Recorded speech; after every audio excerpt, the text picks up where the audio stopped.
Sziasztok, kacok! Én nem Tóték vagyok, és úgy gondoltam, hogy a mai videóban csinálok egy Tokaboka sorozatot, legalábbis próbálok elkezdeni, ha már az megy. De először bemutatom a karaktereket, ő a kisbaba, Emily, ő az anyuka.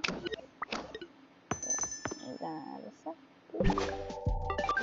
Szóval itt az anyuka, Zoe, az apuka Alex, ő az egyik kisgyerek, ő Kikrák, a kislányt is úgy hívják, hogy Zoe, a fiút meg úgy, hogy Zack. A nagylányos, hogy jól tudom, fent van.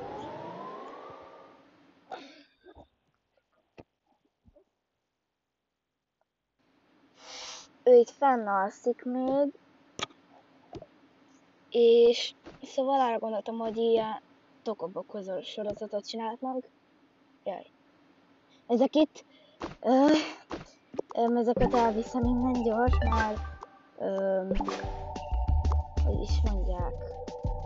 Tudjátok, írjátok kommentbe, hogy azt is hívják, ami így üzenek.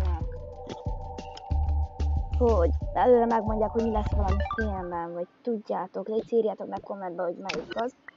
Szóval én úgy gondoltam, hogy ilyen leszek, ez vagyok én, a többiek lent vannak.